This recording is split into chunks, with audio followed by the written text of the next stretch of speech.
Hey, Rachel, thanks so much for hanging with me and for getting this interview together. I think it'll be helpful for a lot of first time home buyers. One, because you're a first time home buyer, but also because we're under contract right now, so we're not all the way at closing. But I think just getting under contract in this market is already like a huge victory. So to start things off, how long prior to when we started working, Yeah. how long have you been planning for to buy a home? Yeah. So it's really exciting to talk about the potential of home buying ownership with people, especially if they are first time home buyers or if they've been out of the game for a little bit, right? So if you've never had to face the dating world on a dating app, this whole situation of buying a home via an app is new to a lot of people, right? Right. So this was something for me that was mentally a dream that I had as a child. So I knew that every life decision was going to lead me to this place where I felt comfortable buying a home. Wow. But admittedly, where it really started happening for me was a journey 2 years back. What that meant is fortunately having parents that allowed me to move back into their basement so that I could save for this dream and really start looking at the market. So, when I talk about the pre planning process with people who are not familiar with the home buying process, while I waited a full 2 full years, I made sure that my time in those 2 years were stacked towards this end goal, this dream of home ownership, right? So, I really did three things. One, during the pre planning process, I went to as many home buying seminars and webinars as possible. And I encourage other people to do this because it gives you an opportunity to get familiar with terminology. It gives you a chance to get to network with other people and professionals who do this day in and day out. But what a lot of people also don't know is that it's a chance to get 30 to 60 minutes of complimentary consult time simply by attending some of these webinars and seminars. And if you're hesitant about what it means to put down a down payment, it's also a chance for you to navigate some of the financial, I guess, grants that come with it and the aids that are available. A lot of people don't know that. You know, my parents still believe 20% down is the only way you can get a home, right? So it's a chance to myth bust right out the gate. Hmm. So first, home buying seminars and webinars, and anyone attending the Hauser webinars are immediately, 20 points and 20 steps ahead of any other home buyer, admittedly. The second thing I did is I'm obsessed with the Credit Karma app. Knowing where I was financially was important for me to understand whether or not I was ready to make the jump. So, in addition to being able to check my score for free, I was also able to have access to a free home buying simulator so that I could understand my debt to income ratio, my potential buying power, and how my down payment modified my mortgage monthly payment. That was important because it doesn't matter if you have $100,000, $200,000 in the bank. If you cannot make your month to month, it is not going to be an exciting experience for you down the line. It's not worth it. And then the last thing in the pre planning process for 2 years was swiping left and right on all of these houses, understanding which neighborhoods I wanted to get into, and list price versus sales price. So that when I was ready to start the journey with you, Moki, I can immediately say, this house was listed at 440, but I actually think it's going to be selling for a 475. And being able to get my mind around that let me know what types of houses I needed to be looking at, but also how much I might need to negotiate up because it's not like $1 million listing where people have $12 million homes and they're happy with, you know, an 11 million list price. You come just a little bit under. In this case right now with the market, you're going over by a lot. So I wanted to be prepared for that. So I would say, again, journey for me, 2 years, maybe not for everybody, but I'll tell you, the opportunity to work with you and go from pre-approval to the closing process in 45 days or coming under contract in 45 days or less, it really made it worth it. Yeah, I mean, I've said a couple times that I sometimes feel like you're my realtor. I mean, you sometimes but I think that I think if you spend 2 years doing anything with any like amount of consistency, you develop a lot of um, a lot of wherewithal, and you, it's not so much like you're a know-it-all, but you know a lot about the process. And I tell people that, if you're thinking of, if you're actively searching for a home, Zillow may not be the best place to do it. Yes. But Zillow, in terms of being like just a server that has tons of properties available, can be a good way of gathering information and like looking at historical data so that you can actually just do research on there. And I mean, investors, like if you're an investor and you don't have a whole lot of money, just go on Zillow and look at sold properties, and you can get an idea how our neighborhood's moving and what will I need to do if I want to live in this neighborhood. I might have to bring this amount of money. I might have to go above this amount of percentage in terms of list price and sales price. So it can be helpful. And I think if you had started actively looking for a home before the 2 years, you may not have had that buying power that you have now.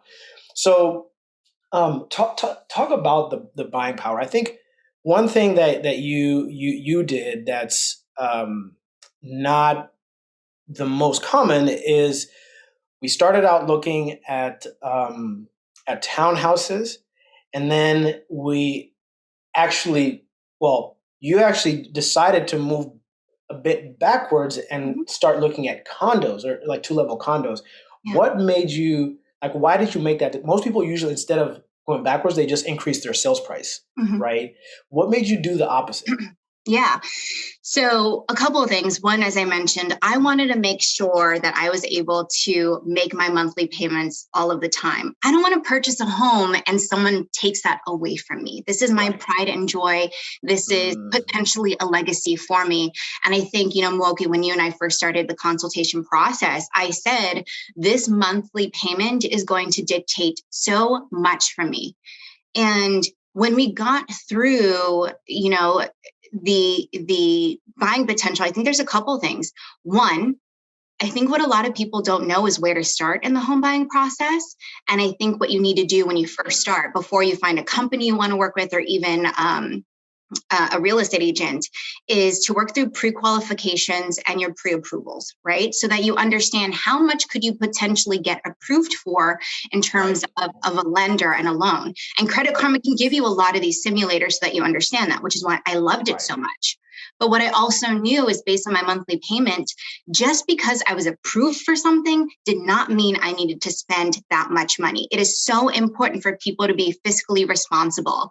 And part of that plan is knowing for yourself, like, my credit score is so dope and all of my other obligations and my responsibilities so great. I can spend all of this money if I wanted to, but I'd have to pay that back. And I didn't want to do that. So a couple of things happen. When people look into the home buying process, they immediately think of mansions, grandeur. Sometimes it's that single family home. But the reality of the situation is, you can even have a really beautiful apartment with amazing amenities and beautiful finishes and get everything that you want. And condo life kind of meets that, right? So one of the beautiful things about having an apartment is that you get all of the high-end appliances. You get to have a pool that's readily available for you. You have access to gyms, and all of that plays into why you might want to have that kind of influx lifestyle, if you will, right? Convenient lifestyle. It's for absolutely anyone. Condo gives you the opportunity to have all of the additional amenities that you love in apartment life, plus the opportunity to renovate as you continue to, live your dreams in this home ownership life, and have a lot bigger of a floor plan than I think people think of. So in the home that you and I are looking at, although even though it's considered a condo, it's also called a town condo. It's townhouse style. It's 2 levels. It's 3 bedrooms. It has a big open floor plan. And I don't want to get caught up in what the home is called. I'd rather focus on what the home provides to myself and my family, and if it meets the needs. And if it meant that going from townhome to town condo or condo meant I'd still get everything I wanted and still save some money, then you know what? Let's do it. I'm all in. So I think you just have to think about your current self and your future self and where you hope to be. For me, again, it's starting a life and starting a family. And I know that I would need some more additional disposable income for all of the things that come. So for me, it was just the right decision to say, instead of spending more money or committing more money up front, let's scale back, because believe it or not, it is absolutely possible to meet yourself in the middle and find all the things that you're looking for with a little bit of patience and some of that investigative research that we talked about. That's so key. So it's not even so much about you were thinking about the like moving backwards, but you're considering your life now, your life once you actually own a home, what would Yeah. that life be? And how am I going to make that life happen? And so when you decided on the home that you want to look for and put an offer in, it wasn't like I'm moving backwards, but like, hey, I found the combination of a house, the kind of house, the location, and the price, so that like if I get this home, I will make the monthly payments and have the money necessary to live the life I want to live Yeah. outside of making like paying for my mortgage. Absolutely. And I think, you and I are in an excellent market to do that. Northern Virginia, Maryland, we're so fortunate to have access to different types of homes, condos, townhomes, single family homes, and multi-family units. And they're all really beautifully done and well constructed. So I would even say, for some first-time home buyers, sometimes it means you have to leave the place that you're familiar with to find what you're looking for and still be, again, fiscally responsible for your future self and your current self. So that's something to consider. But again, if at the end of the day, the particular unit we're looking at meets my needs for my families, we're going to go for it, regardless of what it's called on paper or what it's called on the listing. Yeah. Now, want to ask, I mean, it's this isn't like, it hasn't been all sunshine and rainbows. So, I mean, the emotional component is one that is probably the hardest to manage along the way. Talk about some of the like maybe like some of the memorable moments, kind of of high emotions, and then also the memorable moments where you were like, man, this sucks, but I gotta get through it. Yeah. So there were a couple of different moments of highs and lows in this journey, right? And the scariest moment for me was actually committing to get the pre-qualification, because once you get that, it's almost like the beginning of the journey for you, right? You're like, okay, what am I going to do with this documentation? And why would I ever let anybody make a hard inquiry into my credit unless I was going to right? Like, I'm always thinking it's a strategy, right? It's a short-term strategy and there's a long-term strategy. So even little things like deciding I wanted to purchase my car in November, even though my lease wasn't up until January of 2021, was a strategy of mine because I didn't want my credit to be hit more than once in a 6-month period. Right. So those are little things that I had been thinking of. And to be clear, this was not something that I had been fortunate enough to have a family that was super well off to do and just knew all of these processes. I'm fortunate to have an older brother who's an excellent leader, and I had the chance to learn from him. And as a middle child, I got the opportunity to relearn what I would teach my younger sister. So all the knowledge that I share with you and anyone else viewing this is because I hope that for generations, more people can learn from my experience. So scariest moment, just saying yes and being bought in. Again, really, my whole life, 10 years of preparation through college and saving for all of this, 2 years living in my parents' basement, and then finally saying, let's just do it. Let's put faith in the process. So that was the scariest moment. In terms of heartbreak, I'll tell you, you and I went through this journey with the particular home that we are going through closing with now. What happened was I was listing out a ton of different properties that I wanted to look at. You were right there with me, like 24/7, like just on it in terms of, yep, Rach, I hear you. These are the things you want to see. I'm going to schedule this for you. I was also looking at open houses. And I really think like in a 2-week period, I probably saw 15 to 20 different units. And so I got really excited when on a Friday night, I knew the next Saturday morning, I was going to see this property. This, for whatever reason, you just kind of know like, oh my gosh, this could be it. Again, like dating, I think sometimes you meet someone and you're like, I don't really know what I'm getting myself into, but this person could be the one. And you don't know what it is, but there's just something in you that says, I'm going to take a chance. And this home for me, and seeing it just online alone, was truly me envisioning like, this is the perfect place to host my first family get together and my first family holiday. That was Friday evening. I had something to look forward to because we were slated for a showing 9:30 the next day, Saturday morning. And in my brain, I was like, yeah, the 4 or 5 other places we're going to see for the rest of the day, nothing, because I'm going to make an offer on this home. I just knew it. I knew it. I didn't want to miss out on that opportunity. At about 10:30, 10:45 Friday evening, we got the notification that that house within 24 hours was already under contract. And there were 2 paths I could have taken. My fiance was like, well, maybe this will never happen. He kind of went in the pessimistic route, and understandably so, because it's a lot of effort and energy to believe in something and then not know how it's going to pan out, because the journey isn't solely up to you as a buyer. There are a lot of things in play. And so it's really hard to love something so hard and know that it could be taken away before you even had a chance to love on it, right? So that was something I had to go through, was understanding like, well, we still have these other showings. And if it wasn't meant for me, then it really wasn't meant to be. And that's something that I told you along the way, Muoki, is I got to be happy for the next family that gets it, because it was meant for them. But that takes a lot of maturity, because I could have just been angry the whole time and been like, you know what, I'm out. No more showings this weekend. But we continued to look at homes. We actually use that opportunity to do an educational exercise, which I would encourage any home buyer to do.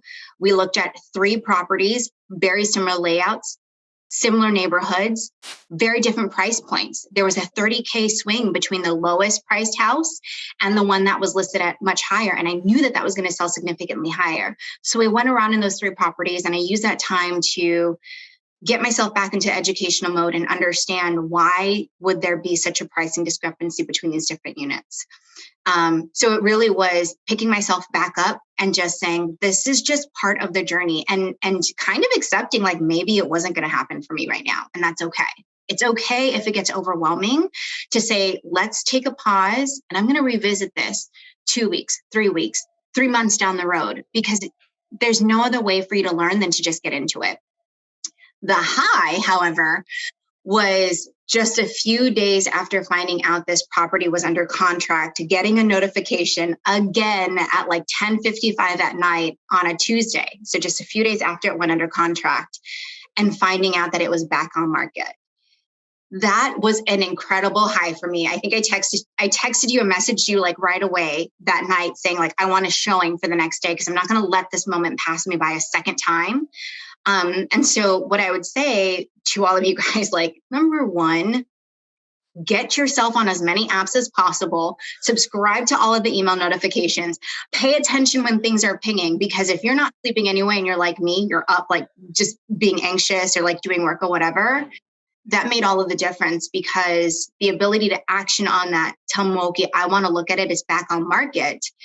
Not only was it able to get me a showing, but it got us thinking again about strategy.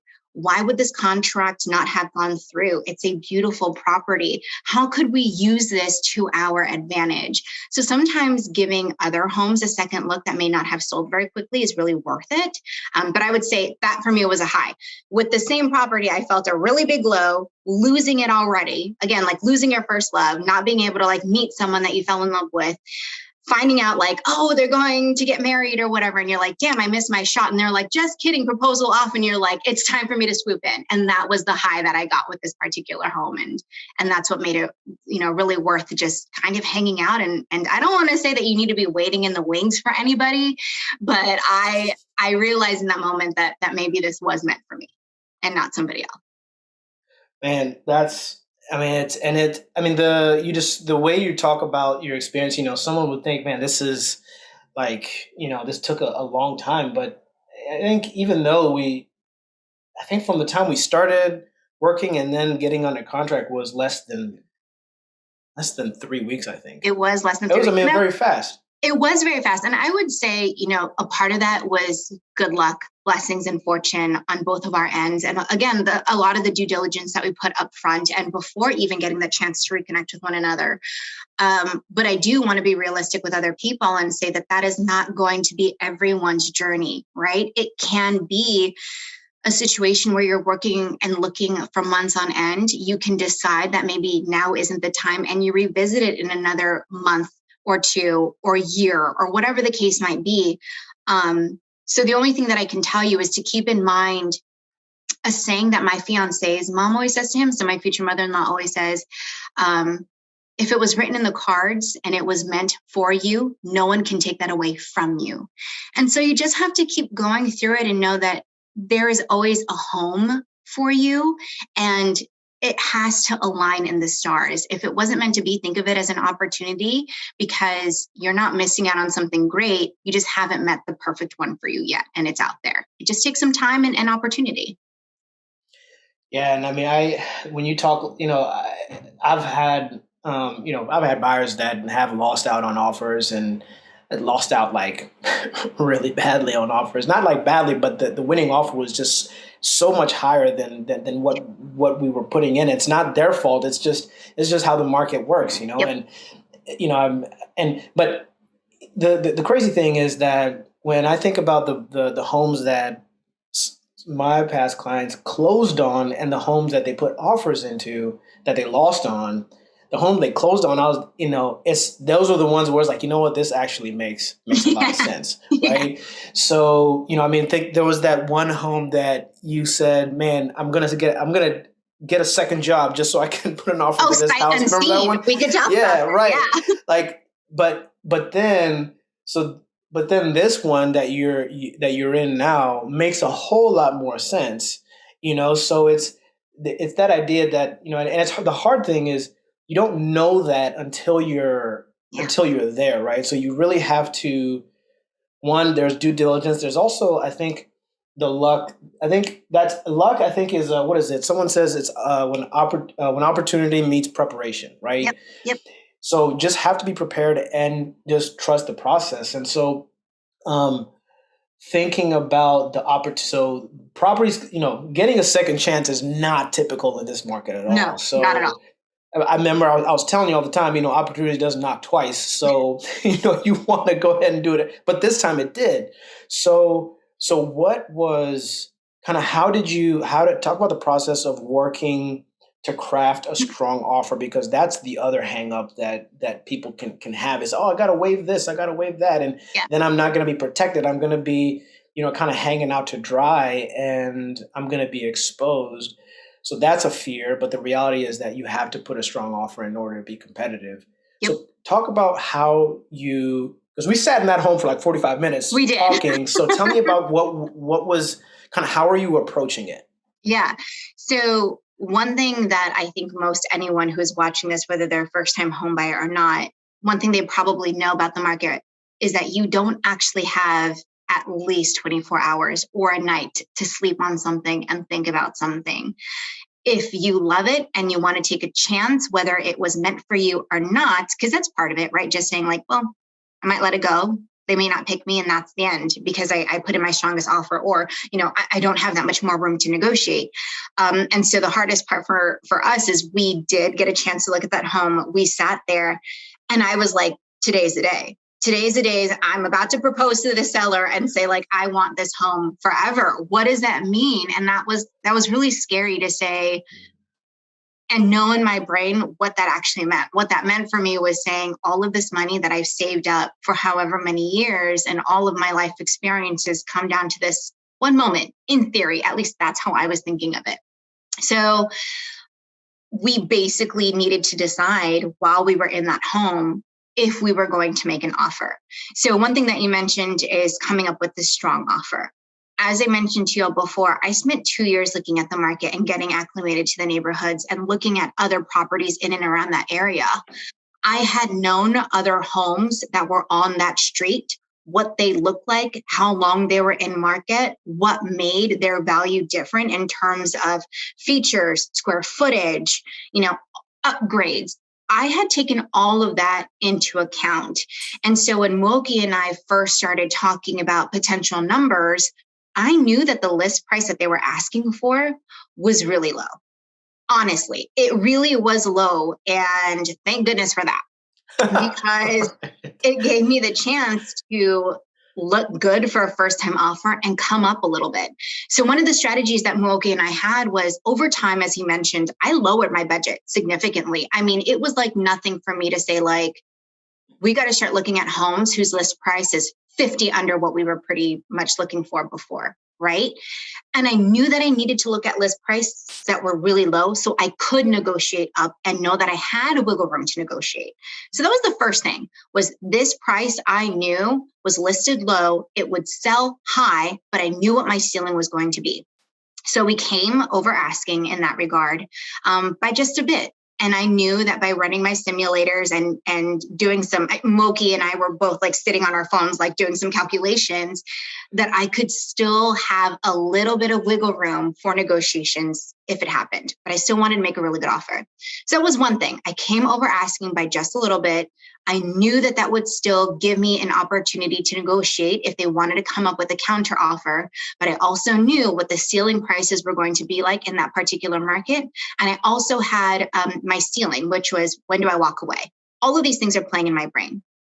The other thing that Muoki and I wanted to talk about, though, and I don't know which one you want to tackle first, was like, you do a really great segment on like low appraisal contingencies, but we also talked about like waiving inspections, two big things for me that were totally new that I never knew about before. So I don't know if you wanted to focus on one of those versus another for the next. Probably the inspection, because that's the scariest one. Okay. Yeah. I always thought, guys, that like a home inspection was a give me in the entire home buying process. Like if you're going to be a buyer, you would get the inspection done. They would give you all the time in the world to do it. And you would use some of the faults in the property as leverage within your negotiation. You could say, there are some cracks in the ceiling and, I actually have to repaint everything. So would you be considering, why don't we go in at 2K under what I originally offered? And you'll just take care of these upgrades for me, or whatever the case might be, right? It was a negotiation tactic. It was to give you leverage. Mm-hmm. That is non-existent in the current market. You don't have time to do that because there is someone who is going to want that property more than you, and they are willing to waive all of that. They're willing to say, one, I may actually put in an offer on this home sight unseen. So I'm going to put in an offer and I don't even care what it looks like. I'm just going to take my chances. And there's also people who are going to see it and say, I'm going to take my chances that infrastructurally, this house is going to be okay.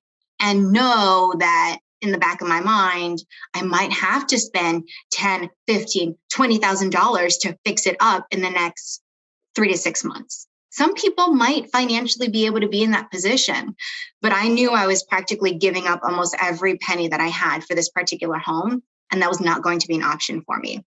So Muoki asked me, what is it that I would like to do about the inspection? And we went through the 3 different types of inspections that we could go through. And Muoki, I don't know if you want to give everyone like a high level overview of the 3 versions, just briefly so they know. Yeah, so there's no right to negotiate. So like what you were talking about, find faults and negotiate for repairs or credits or whatever. And then you have the as is, which is like you do the inspection and you have the option to either continue or void depending on what you find on the inspection. And then there's the information purposes only, which is essentially you're doing it just for your own peace of mind, but you're not going to, one, you're not going to negotiate, and 2, you're also not going to walk away. So you're basically committed. Yes, exactly. Irrespective of what you find, you're still committed. You're going to accept it as your fate. It is for information purposes only. It's only for peace of mind. You would accept it either way. And I would actually say that was the hardest thing because, again, I knew that I was going to be giving up a lot of money, and would I have time to repair things, right? So one of my favorite memories throughout this entire process was there was a moment where myself, my fiance, and Muoki all ran in 3 different directions, just testing as many things as we possibly could. That was probably the most fun. There was a moment when we were like, we don't really have a choice right now. I love this home. I think we're going to have to go with information only. And there's a couple of saving graces here, right? One of the benefits of going with a condo style home is that you have these association fees that are going to make sure that infrastructurally your building is pretty much sound. Yes, there may be a need for you to change a light bulb. You might want to change the color, but for the most part, they need to make sure that the roof is safe, that, you know, you don't have a ton of like wood damage. Things aren't going to collapse on you, right? That's kind of what you pay them for, is that maintenance, that ongoing building maintenance. So for us, that was a little bit of a safety net that Muoki had pointed out to us, which is great. But in that moment, we just went around and tested as many things as possible. Like, I kid you not, we were turning on faucets, we were flushing toilets, we were, you know, testing outlets, turning on light switches. And one thing that I would recommend to all of you watching is, when you're going to a first time home buying seminar, you know, one of the classes that I took was like a 4 or 5 hour course. They actually had a home inspector that was there, and he walked us through some of the things that he's looking for. Home inspection is not there to push down walls and see if there's any rotting wood. It is really a physical external appearance and assessment of what we're looking for. So even when we were looking at other properties, there were a lot of things that we were looking for. We were looking for settling in the houses, cracks that existed. One of the homes that I thought I was going to make an offer for, sight unseen, had sagging ceilings. And I knew that that could be representative of water damage. And what does that mean when you have water damage? What am I going to have to think of in terms of repair? And could that also mean there's presence of mold? And so that was an educational thing that helped me in that moment. Kind of make some preliminary assessments about how bad I could be potentially losing out if there was anything wrong. Fortunately, things pretty much checked out. You know, we even looked at the dates when water heaters were replaced. We could talk to the agent about when the AC units were replaced. Again, we saw no major deficiencies. And so we decided, let's go through with the offer that I made. If accepted, with a little bit of negotiating room, I could still have a little bit in pocket to cover some of the expenses that came along with accepting an information-only inspection. It was really scary, but there are some things that you can do as a buyer with the help of your agent to make a preliminary assessment and inspection before you make that offer, and still get that inspection done. You know, so I was able to get my multi-page report at the end of the day that thankfully co-signed what we thought, for the most part. Very great home, excellent home, because those inspections take hours. But you know, Muoki walked me through that process, got us an excellent inspector that was like on site 48 hours later. I got my multi-page report, and we still felt really good about the offer that we made and where we stood. So just kind of, you know, maybe not just do research, as I mentioned earlier on ComSet, but take a look at what are some of the outlying factors that you could be looking for. One thing was termite inspection, Muoki, in the contract. Did I want to waive that? Little things that we were looking at were, you know, does it look like there's evidence in the garage or in the doorways of termites before I felt comfortable waiving things like that? So there are some things you can look at as a buyer to get comfortable with that decision. I would not recommend it if it's like a foreclosure or something, or if it's for auction. Maybe don't do that. But for this one, it was going to be fun. Right. Yeah, there are definitely just like some not obvious, but some, you know, first steps that you can take to ensure that you're, you know, making in a way, it's like poker, right? You don't know if your hand and the house are going to give you everything you need, but you just have to give yourself, you know, the best possible hand. And, you know, testing things, looking at the age of, you know, the major systems is one of the big things. And also just how old is the house? Yes. You know, this one was like, I think 2004, I think. Yep. But it's an original owner, so it's not like changing hands, and you could just look at it and see, hey, this is a place that the guy looks very well maintained, clean, you know, very like, you know, very like kind of organized, you know, individual homeowner. And so, you know, just having kind of walking with purposeful eyes rather than just like, oh man, I like the color of this paint. You know, it's more thinking more strategically. So, so we're under contract now and not going to be closing in 20 something days. Mm-hmm. What is there's the emotional component, there's the logistical component, there's a financial component. Yeah. And sometimes it can be overwhelming. And you mentioned that there was also a moment of heartbreak, right? Mhm. And the reality is that for some in this market, for most people, there are more than one, you know, moments of heartbreak. So Yeah. how do you encourage home buyers to be realistic, but also um, to remain optimistic? Yep. Yep. I mean, because I think that's kind of critical to understand. Yeah, I mean, and technically, I'm still in that place. We mentioned one of the key things about me being willing to talk about the story is I haven't yet gotten to closing. There are a number of factors now that I've made my offer that are no longer up to me, right? Things can change at any given moment. And so I just pray on it daily, and I don't want to count my chickens before they hatch, that things could continue to fall through. Um, but there's a couple things. One thing that Hauser does really beautifully, and I don't know that you all even showcase this enough as something that is amazing. When you work with Hauser in particular, I won't talk about any other organization because they weren't the right ones for me. I just knew that Hauser was the right one for me, right? They give you access to several dashboards, really, so that you have a journey, a mapped out journey in front of you, so that every step of the way, you know how much progress you've completed, because the journey you've taken is just as important as the journey you're going to take. So you get to see all of the things that you've completed and all the things that lie ahead of you. But what you'll find is once you start making those check marks, that journey becomes smaller and smaller and smaller. So all you really have to do is do your best to hold that hope and complete what you can. That's all you can really do, is make sure that your paperwork is on time, that you are being very communicative about the things that you need. So one thing that I don't think was ever really apparent to me is what happens the second you fall in love with a home, right? So I want to take a couple steps back for those of you who have never gone through this process. The day that Muoki and I saw this particular home, again, within 45 minutes to an hour, I needed to come to him with the numbers that I felt comfortable presenting. Within a matter of hours after that, he was putting together a contract.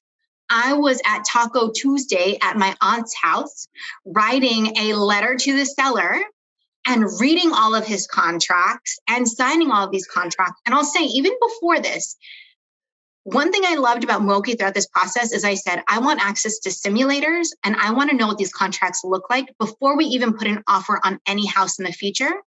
Because the more that I know upfront, if I know what these contracts say, I know what I'm getting myself into. That means all I have to do is sign off, proofread, make sure my room is my name is spelled correctly, that the house number is accurate, and all I have to do is give my signature. That's all I wanted. And he did that. He provided that to me. And he also provided me videos to walk me through what I was looking at very efficiently. So, I'm writing the settlement letter. He's coming up with the contract. I'm signing that contract. And I would say, the home showing was at 3:30. I think we had the contract out to the seller's agent around 8:30, maybe. That's right. Yeah. And about 2 hours later, 10:30, 10:45 is when Muoki texted me and called me and said, we got the yes. Now, it wasn't that flawless, right? There were some back and forth, Muoki and I talking about, rent back, which is something we could totally talk about. That was a new thing for me as well.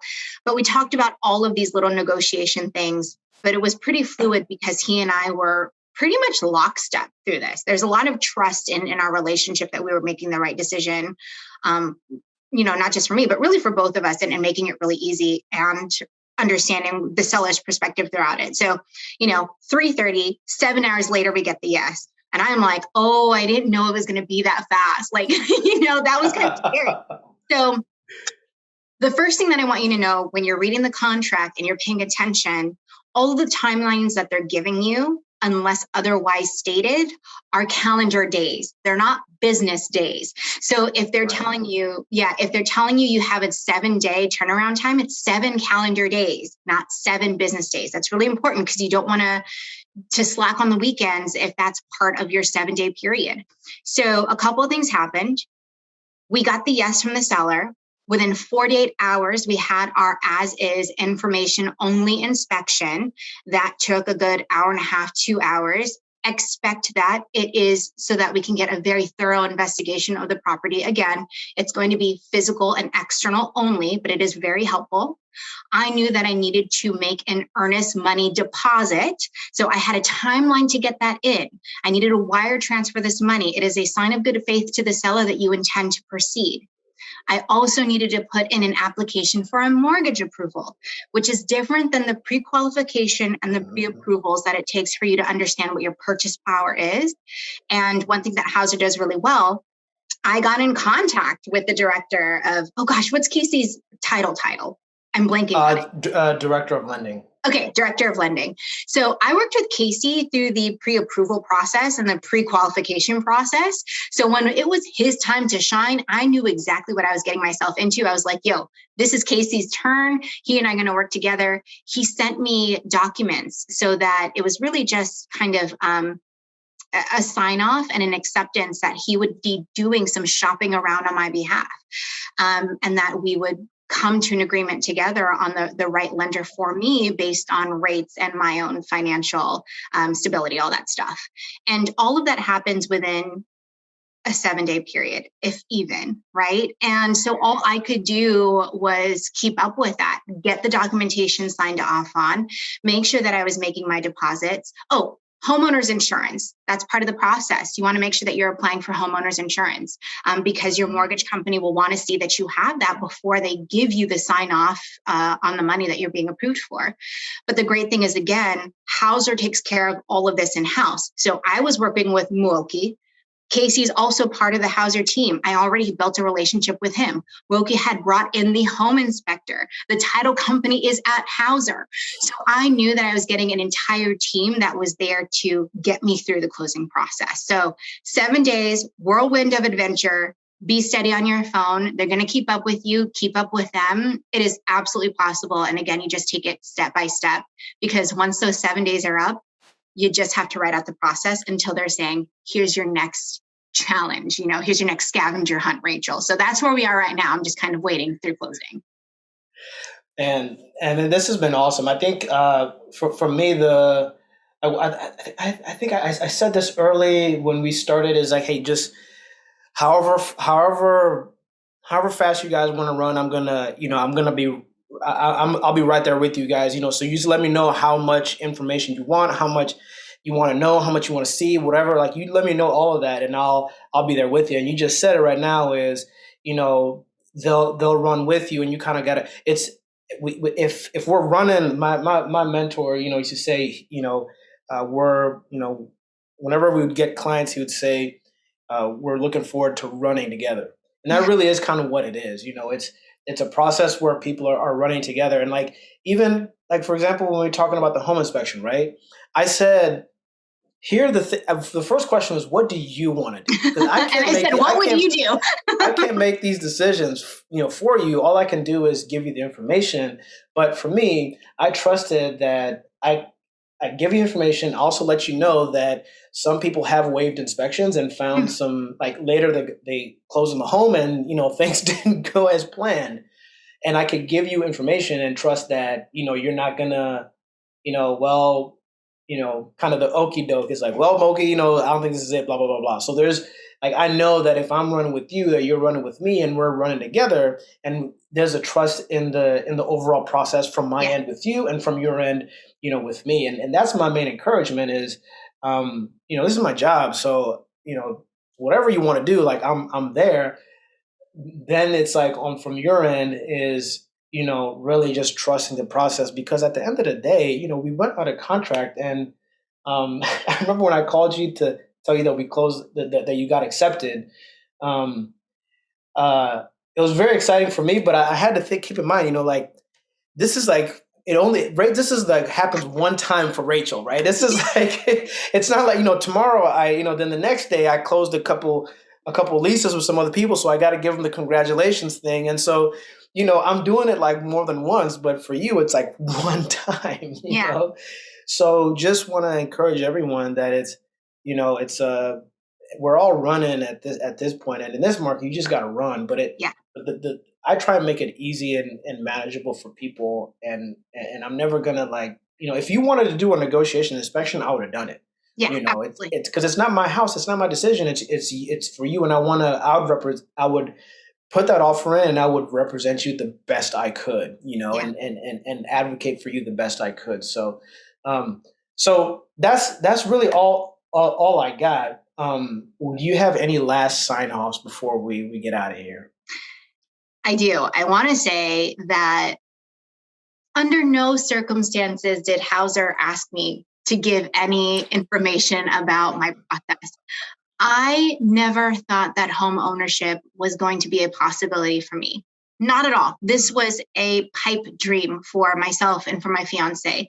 There were lots of bouts of, growing up, just financial insecurity, homelessness in some of our family members' lives. Mm. And so my mission really is to share this experience with other people, whether you're a first time home buyer or a veteran, to say that you can do this, that it is 100% possible. And that if you are working with a team at Hauser, even when Muoki was out for a weekend, he allowed me to partner with two other people who graciously continued to show me houses while he was gone. They were beautiful to work with, and I'm so thankful that they're part of this journey. So this is not something that is going to be, it's not paid. I don't get a discount. There's nothing like this. This is all in good faith, and I want you to know that this is a journey that I'm really excited to share with all of you. So, I mean, I don't know if this is even allowed, but if you ever wanted to get in contact with me, I would be happy with some sort of introduction via call or via email to really break down the verbiage, the contracts, the steps, and real world, real life examples from someone who is not in the real estate business, who is doing this on her own, because I think there's a lot of empowerment and power in being able to take that responsibility. And whatever I can do, whatever House can do, whatever Muoki can do as an individual to get you there, know that we share that same vision for you, whatever that vision is. And so just know that it is possible, and it doesn't just have to fall with you. Like, it can absolutely continue to take a village, and I will always be your greatest cheerleader in this type of thing, even if we're complete strangers. I believe in you just as much as I believe in myself, and damn it, I was going to do this thing. So we got this. We both got this in our journeys for sure. So that's all I got. That's all I got. Awesome. Well, hey, Rachel, thanks so much for hanging, and I appreciate all that you share. I mean, you're just definitely kind of one in a million here in terms of just how much you want to help people, and really, I think I will. Anyone that wants to get in contact with Rachel, just let me know, and I'll definitely make that introduction for you. But as for this interview, man, I think this is a wrap, Rachel. Again, thanks for hanging. Thanks for having me. I'm so excited for you and for everyone else. And let's get after it, guys. Cool. Thanks, Rachel. Thank you.